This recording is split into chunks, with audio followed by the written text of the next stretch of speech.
Salam saudaraku yang terkasih di dalam Yesus Kristus. Bagaimana kabarnya? Saya berharap saudara-saudara semuanya dalam keadaan baik, dalam keadaan sehat, dan kiranya kasih rahmat Tuhan akan selalu menyertai saudara, melindungi saudara. Bahkan Roh Kudus sendiri akan membimbing, mengajar, memberi kekuatan kepada saudara-saudaraku semuanya.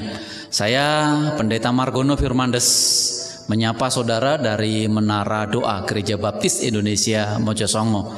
Namun sebelum kita akan mempelajari kebenaran firman Tuhan, mari kita akan terlebih dahulu kita berdoa kepada Tuhan. Mari kita akan berdoa. Bapa, hari ini mengucap syukur kiranya kasih rahmat-Mu akan selalu ada di tengah-tengah kami. Dan hari ini kami siap untuk mempelajari kebenaran firman Tuhan. Sebelum kami menaikkan doa-doa kami, biarlah kuasa Tuhan sendiri yang boleh campur tangan di dalam kehidupan kami. Dalam nama Tuhan Yesus Kristus, kami sudah berdoa dan mengucap syukur. Haleluya. Amin. Saudaraku yang saya kasihi dan mengasihi Tuhan Yesus Kristus, tema firman Tuhan pada hari ini, seberapa kuat imanmu? Seberapa kuat imanmu? Dan firman bacaan pada hari ini diambil dari Matius pasal yang ke-8 ayat yang ke-23 sampai yang ke-27. Saya akan membacakan firman Tuhan dari Matius pasal 8 ayat 23 sampai 27. Lalu Yesus naik ke dalam perahu dan murid-muridnya pun mengikutinya. Sekonyong-konyong mengamuklah angin ribut di danau itu, sehingga perahu itu ditembus gelombang, tetapi Yesus tidur. Maka datanglah murid-muridnya membangunkan dia, katanya, "Tuhan, tolonglah kita binasa." Ia berkata kepada mereka, "Mengapa kamu takut? Kamu yang kurang percaya." Lalu bangunlah Yesus menghardik angin dan danau itu, maka danau itu menjadi teduh sekali. Dan heranlah orang-orang itu, katanya, "Orang apakah dia ini? Sehingga angin dan danau pun taat kepadanya." Saudaraku yang saya kasihi di dalam Yesus Kristus, tema firman Tuhan saya ingin sampaikan sekali lagi, seberapa kuat imanmu. Ketika bertanya, dari mana datangnya angin? Apakah dari utara, dari selatan? Tetapi sesungguhnya angin itu bisa datang dari mana saja. Bisa dari selatan, utara, atas, bawah, semaunya angin datang itu dari mana saja. Begitu juga dalam persoalan hidup, datangnya dari mana? Persoalan hidup datangnya ya dari mana saja. Persoalan hidup bisa datang dari diri kita, karena keinginan-keinginan yang tidak bisa kita capai, atau keinginan-keinginan yang terlalu besar, sehingga itu menjadi kendala dalam hidup kita. Ataupun datangnya dari Tuhan, karena Tuhan mengizinkan permasalahan, ujian menimpa di dalam kehidupan saya dan saudara-saudaraku. Begitu juga di dalam peristiwa Matius pasal 8 ayat 23. Ketika murid-murid Yesus sedang berlayar naik perahu di danau Galilea. Tiba-tiba danau itu yang tadinya tenang, danau itu yang tadinya teduh, nyaman, sejuk, tiba-tiba danau itu berubah menjadi gemuruh. Bahkan ada angin topan yang sangat dahsyat. Dan perlahan tapi pasti air mulai masuk ke dalam perahu dan perasaan takut mulai menimpa mereka. Perasaan takut semakin jadi, semakin mereka mengalami ketakutan mendalam di dalam murid-murid Yesus. Karena pada saat itu Yesus sedang tidur di buritan. Padahal kondisi pada saat itu sangat kritis sekali. Tetapi pada saat itu justru Yesus tidur di buritan. Seolah-olah Tuhan Yesus tidak peduli. Benarkah Yesus sedemikian? Ia tidak peduli kalau murid-muridnya akan binasa. Sekali berkata bahwa itu tidak akan mungkin terjadi, karena Tuhan Yesus tidak pernah murid-muridnya sampai binasa atau sampai mati tenggelam di Danau Galilea. Jika kita berhadapan dengan badai kehidupan, pasti ada suatu kata-kata yang mengungkapkan biarlah badai itu cepat berlalu. Tapi saya dan saudara harus mengerti bahwa badai itu boleh terjadi juga termasuk dari kehendak Tuhan, atas pengetahuan Tuhan, dan Tuhan mengizinkan badai itu terjadi. Begitu juga yang dialami oleh saya dan saudara pada saat ini ketika menghadapi permasalahan besar bangsa ini, bahkan dunia ini, yaitu terjangkitnya virus corona ini. Ini juga kemungkinan besar, boleh saya katakan, terjadi karena seizin Tuhan.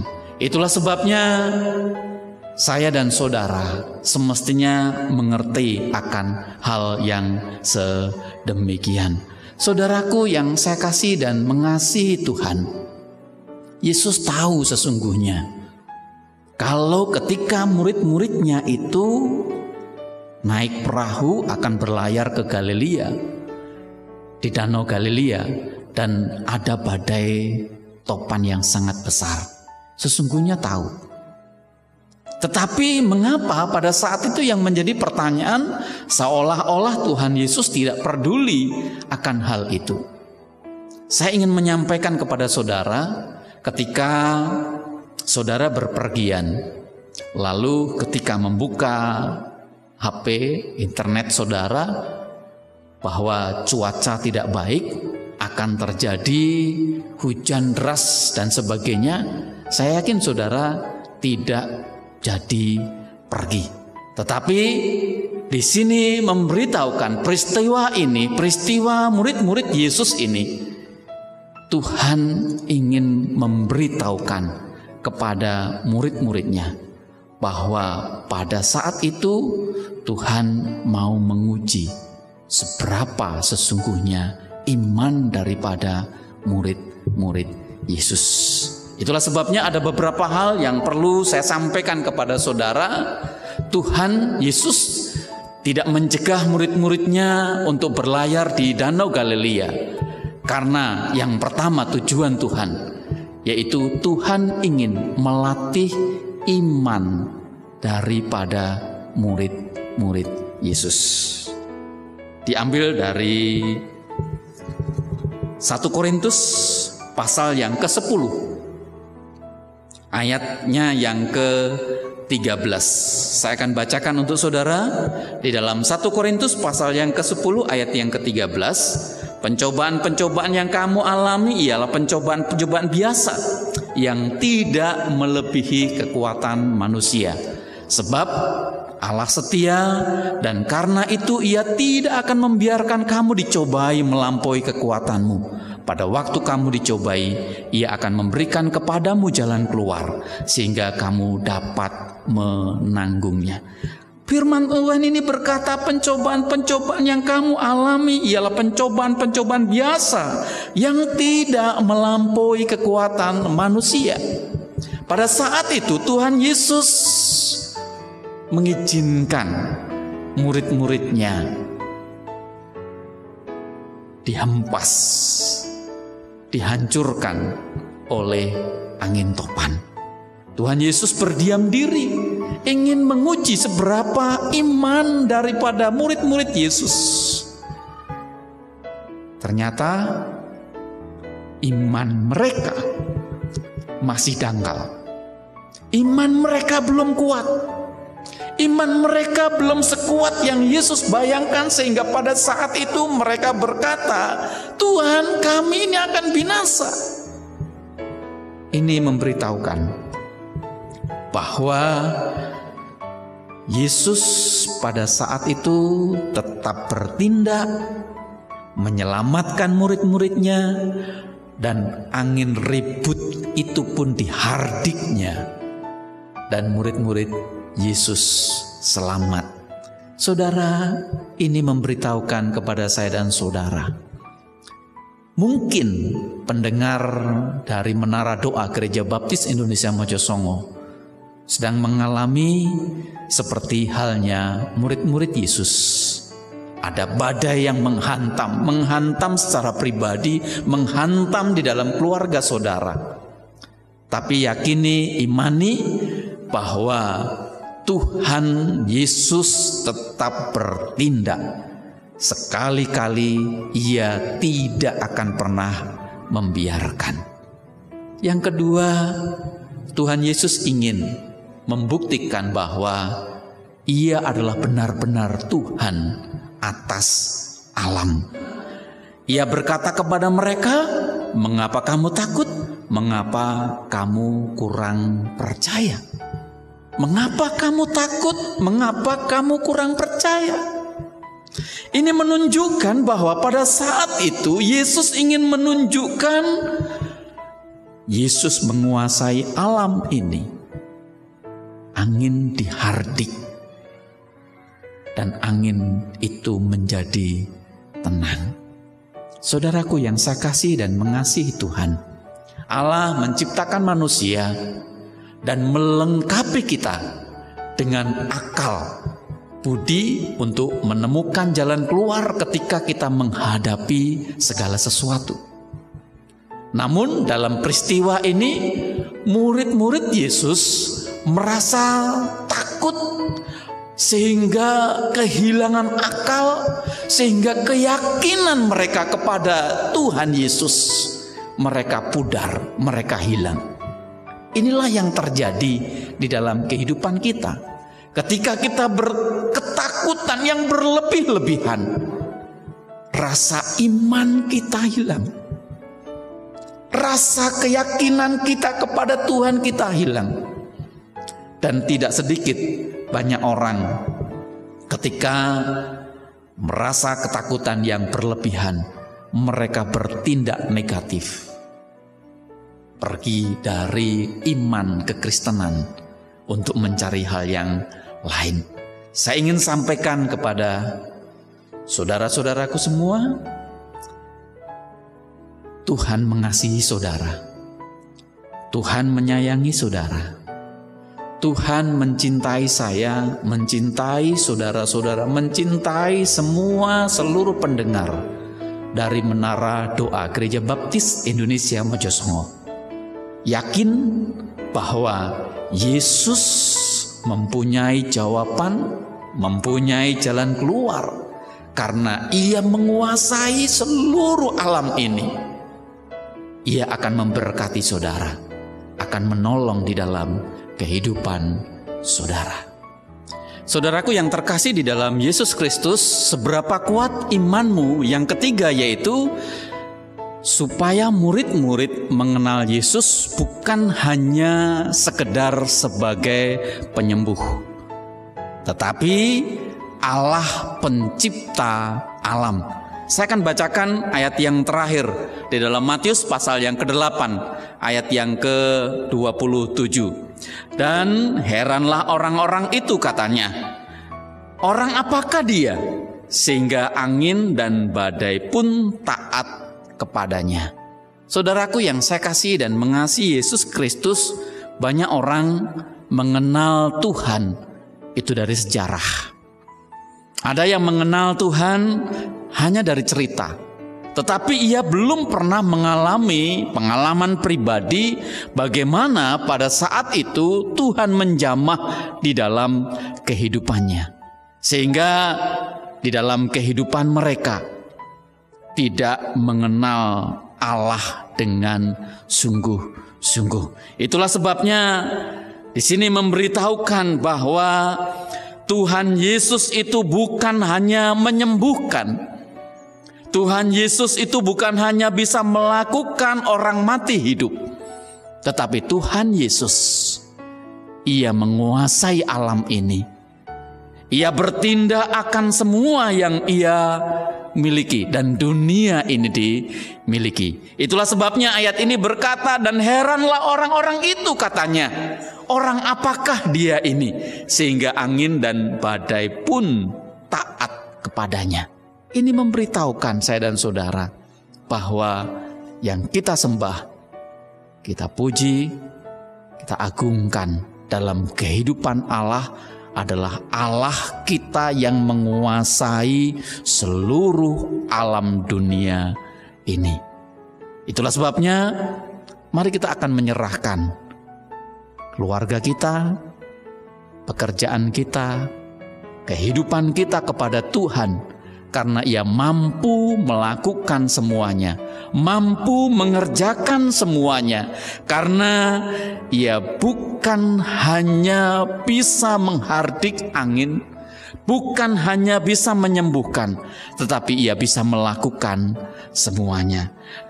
Supaya dalam nama Yesus bertekuk lutut segala yang ada di langit dan yang ada di atas bumi dan yang ada di bawah bumi, dan segala lidah mengaku Yesus Kristus adalah Tuhan bagi kemuliaan Allah Bapa. Ayat ini memberitahukan kepada saya dan saudara bahwa supaya dalam nama Yesus bertekuk lutut segala yang ada di langit dan yang ada di atas bumi dan yang ada di bawah bumi, dan segala lidah mengaku Tuhan itu Yesus. Mari saya ajak saudaraku menyerahkan seluruhnya kepada Tuhan. Saya tahu saudara yang menjadi pergumulan di dalam kehidupan saudara, tetapi imani, yakini bahwa hari ini mungkin Allah sedang menguji seberapa imanmu ketika menghadapi badai permasalahan pribadimu, keluargamu. Seberapa kekuatanmu, tetapi Allah tidak akan pernah membiarkan engkau sampai jatuh tergeletak. Allah akan tetap menolong, Allah akan tetap menopang, memberkati di dalam kehidupan saudara. Mari kita akan berdoa. Bapa, hari ini mengucap syukur kepadamu. Firman-Mu kiranya akan Kau menteraikan di dalam setiap kehidupan anak-anak-Mu, dan anak-anak-Mu boleh diberkati Tuhan akan kebenaran hari ini. Kami percayakan seluruh pendengar dari Menara Doa Gereja Baptis Indonesia Mojosongo diberkati keluarga mereka, kepribadian, pekerjaan, rumah, dan sebagainya. Tuhan akan selalu menolong. Dalam nama Yesus kami sudah berdoa dan mengucap syukur. Haleluya. Amin. Saudaraku yang terkasih di dalam Yesus Kristus, mari kita akan berdoa bersama-sama, berdoa bersuara. Nanti di salah satu keluarga, mungkin seorang ayah atau ibu boleh menutup di dalam doa kalau sudah tidak ada suara. Dan kita akan berdoa bersama-sama. Ada pokok-pokok doa yang harus kita doakan pada hari ini, supaya saudara memperhatikan itu dan kita akan mendoakan bersama-sama. Namun sebelum itu saya mengucapkan terima kasih yang besar-besarnya kepada tim musik, si ibadah, si multimedia yang mengantarkan kita untuk memasuki suasana ibadah doa. Dan biarlah mereka diberkati semua, bahkan seluruh anak-anak Tuhan yang ambil bagian di dalam pelayanan. Kiranya mereka boleh diberkati oleh Tuhan. Saya atas nama Gembala Sidang mengucapkan terima kasih yang sebesar-besarnya. Dan mari kita akan berdoa secara bersuara. Nanti sekali lagi Bapak atau Ibu boleh menutup di dalam doa. Mari kita akan berdoa bersama-sama.